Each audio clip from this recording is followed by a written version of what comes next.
સ્વાગત છે આપનું નેશન પ્લસ ન્યૂઝમાં। હું છું આપની સાથે હેતલ ભગત।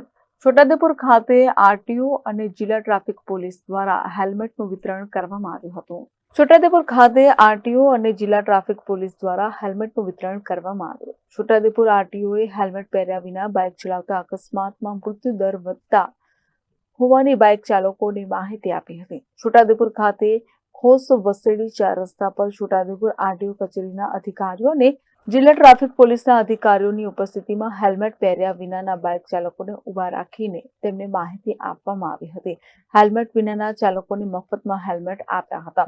લોકોમાં અકસ્માત બાબતે અવેરનેસ આવે અને અકસ્માતમાં મૃત્યુ દર ઘટે તેવો આરટીઓ અધિકારીઓ દ્વારા પ્રયાસ કરવામાં આવે છે। આરટીઓની આ સરાહનીય કામગીરીને લોકોએ બિરદાવી હતી। રાષ્ટ્રીય માર્ગ સલામતી માસ 2025ની ઉજવણીના ભાગરૂપે આજ રોજના છોટાઉદેપુર રંગપુર ચોકડી ખાતે એઆરટીઓ ટીમ તથા ટ્રાફિક પોલીસની ટીમ દ્વારા ફ્રી હેલ્મેટ વિતરણનો કાર્યક્રમ રાખવામાં આવ્યો છે। જે સંદર્ભે જે બાઇક ચાલકોએ હેલ્મેટ નથી પહેર્યું એમને ટીમ દ્વારા હેલ્મેટ પહેરાવીને રોડ સેફ્ટી અંગેની માર્ગદર્શન આપવામાં આવે છે। 31 તારીખ સુધી આ કાર્યક્રમ યથાવત રહેશે।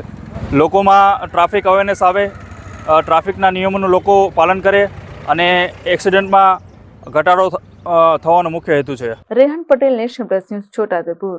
સમાચારોના સતત અપડેટ મેળવવા માટે અમારી નેશન પ્લસ ન્યૂઝની યુટ્યુબ ચેનલને સબસ્ક્રાઇબ કરો, બેલ આઇકન દબાવો અને જોડાયેલા રહો ફેસબુક, ઇન્સ્ટાગ્રામ અને ટ્વિટર પર।